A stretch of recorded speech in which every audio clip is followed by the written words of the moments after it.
What if I told you that in this little can is a Cajun secret that goes back to 4, 5 generations? And I'm going to show you how to take this and make one of the tastiest dessert loaves you've ever heard about. My name is Old School Nerd, and this is Cajun Everywhere.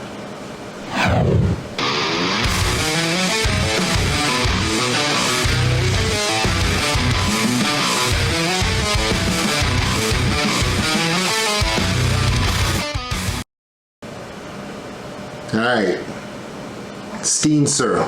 It's been around here in Louisiana for a long, long time. How long? Way before I was born, and I'm old. So the recipe I'm going to be sharing with you today is a simple recipe to make one simple loaf in a pan like this. Actually 2 of these based upon the mixtures and the proportions we have. Now, the key ingredients that we're going to go through before I start talking too much about it is the following. 2 cups all-purpose flour, 1 cup brown sugar. You can use light brown sugar or dark brown sugar. Use the one you want. Okay, 2 eggs, half a cup of butter, and 1 teaspoon of baking soda.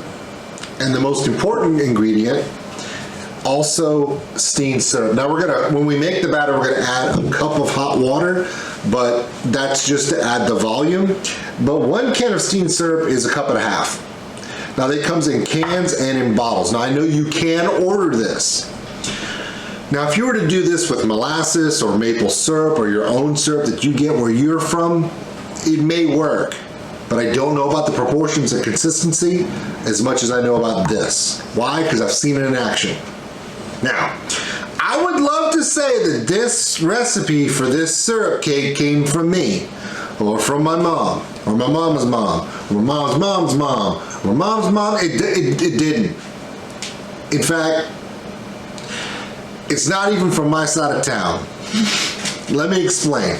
A lot of you know who Chelsea Maybe is. She's the designer, she's lead moderator, she's the person that kind of keeps me centered in my world. She's also the person that keeps me from looking like an idiot. And today, she's also the person behind the camera. I would tell her to say hi, but that's just rude. But this is actually her great aunt's recipe. So this goes back 4 generations in her family. And they've been making syrup cakes just like this for every holiday, every time somebody gets sick, every time there's a baby born, every time something good or bad happens, you're gonna get a syrup cake from this family. It's not a bad relationship to work with. Okay, so let's start off with the simple ingredients. The first key, once you get everything together, remember we talked about that get it together? You know, that the setup, the 3 Cajun words, the French words we're never gonna say again on the channel? Yeah, so we're gonna get ourselves a nice bowl. Go ahead and preheat your oven to 350, the magic temperature. Now, based upon where you are located, humidity, altitude, go ahead and vary your baking temperature in your oven based upon where you live. If you live somewhere that's at high altitude, you already know this. I live at sea level. What the hell do I know? Go ahead and butter a loaf pan. Now, it doesn't matter. They make them smaller than this, they make them bigger than this, but a standard size loaf pan is usually about this size, which is roughly about, 8 to 10 inches long, usually about 4 inches wide, standard loaf pan. Now you want to take regular butter, unsalted, bring it to hand temperature to where it's kind of smooth in your hand, rub on the inside, then you're going to dust it with flour. Shake that flour in there, tap it off like this, and there you go. This is ready to go.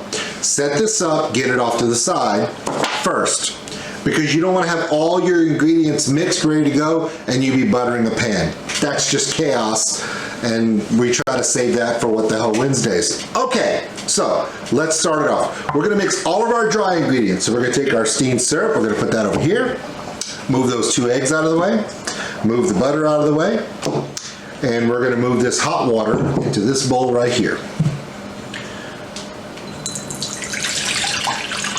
Okay. Wet ingredients out of our way. Now we're going to go ahead and take our dry ingredients. We're going to take our 2 cups of flour. Okay. I'm going to take our 1 cup brown sugar and our 1 teaspoon of baking soda. Now, you can actually mix these with your hands if your hands are clean and everything.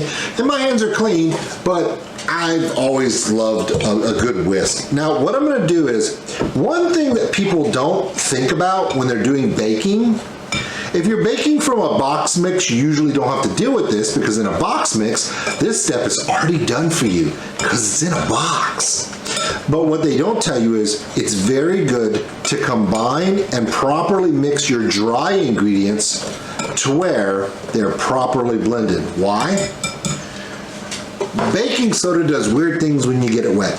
So does flour, and so does brown sugar. You know what they don't do? They all don't do the same thing when you get them wet. So when I add these wet ingredients, if you have more egg on the brown sugar or to the flour, you might develop a clump. It may not consist right, it may not mix well, and it just, don't take the chance. So now let's get to the fun part. We're gonna add our wet ingredients. We're gonna start with the Steen syrup. Now, if you've never seen Steen's pure cane syrup, it's gonna freak you out.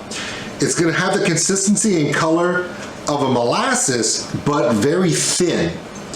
The difference between cane syrup and all the other syrups that a lot of you are known for is you have tree sap syrup, which is tapped from a tree. It's very thick, very viscous. Cane syrup is boiled down from the sugar of sugar cane.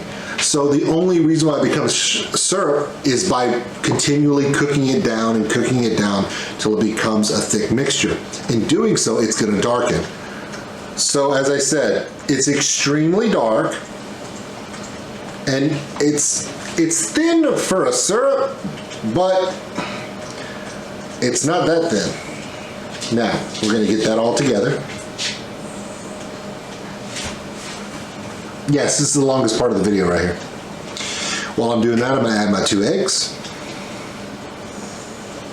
I'm gonna add my butter. And I'm gonna add my water.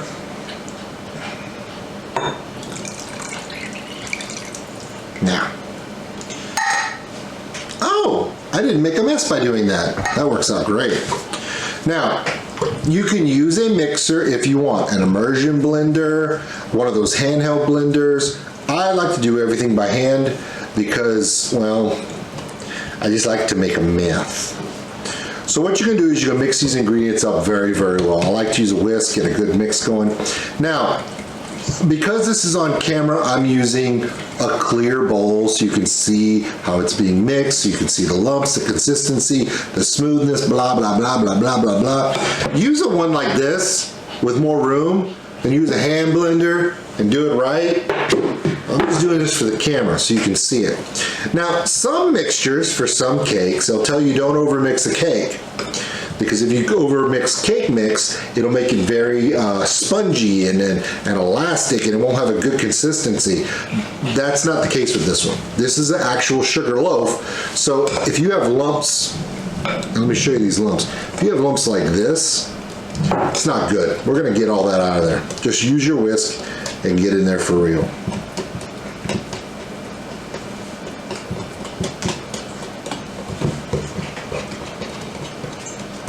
Now here's the best part. The recipe that I gave you, the mixtures and proportions I gave you were exactly measured on purpose. Because there's an old saying about syrup cakes. You always make 2. Because when you make one for someone else, you're gonna wish you made one for yourself. So this proportion makes 2 of these. So if you're gonna do this recipe, I know I said make this one, and we're doing this for the show, but make sure that this mixture, you know that this mixture does 2. And what we're gonna do is we're gonna, when I'm done mixing this, we're gonna fill it up halfway.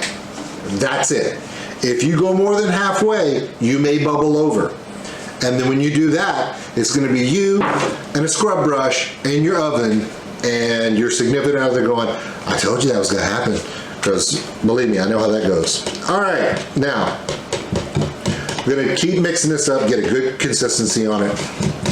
Again, I'm using a whisk. There's 2 reasons why I'm using a whisk. Number 1, for what we're doing, making all the noise with a mixer is just ridiculous, and this makes you realize that I actually do work at times. By now, your oven should be close to 350 degrees, if it's not already there, okay? Now when we look at it, I lift it up, there's no clumps, it's got a good smooth texture in there. So what we're gonna do now,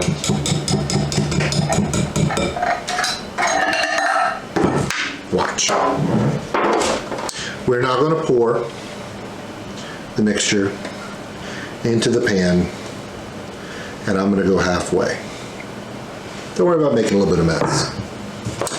So now I have half of my mixture in here, half of my mixture here. I'm gonna get another one of these pans and put it in there. But now, we're gonna put it in the oven. Now, this is gonna go in a 350 degree oven for about 45 to 50 minutes, depending upon where you are. A few moments later. So it's been our 40 minutes. Now, after about 40 minutes, you're gonna start smelling this thing and you're gonna wanna start getting ready to check it. So to do so, we're gonna use a toothpick or a wooden dowel for measuring in the kitchen. You wanna poke it to the center and see how it works at around 45 minutes. You should start seeing it. If it comes out clean, you're good to go, but keep checking it. Depending upon where you're at, that'll determine whether it's cooked faster or slower, depending upon humidity, altitude, whether you mixed everything right, but just be patient with it. It's really hard to burn this thing as long as you're keeping on it after that 40-minute mark. When you take it out, it's gonna look like this. Now, what I'm doing right now, it's because it's been sitting out a little bit, it's cooled off, but this is a syrup cake. It's one of the sweetest, richest cakes you're gonna find, and this is a family favorite.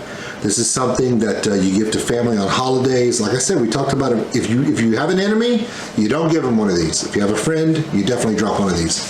Now, one of my favorite ways to eat this is to take this and you cut a piece out, and you can either A, put it in a bowl, sprinkle some regular sugar on top of it, put some milk in it, and eat it with a spoon like it's a cornmeal cereal. But what I like to do is I like to take this, a big cup of it, or a good slice of it, put it in a pan, take a fork, break it down, and roast it up to where it gets kind of crispy, almost like a grape nuts, and then do the same thing. Put it in a bowl, put milk over it, a little bit extra sugar, and we call that kush kush. Please don't ask where that word comes from, because I don't know. Ladies and gentlemen, boys and girls, children of all ages, no matter where you are in the world, all you gotta do is order this little can of happiness. All the other ingredients you can find at your local grocery store. And that is a Cajun certified syrup cake from Broussard, Louisiana. My name is Old School Nerd. This is Cajun everywhere. And I'm gonna eat this. I'll see you guys later. Bye.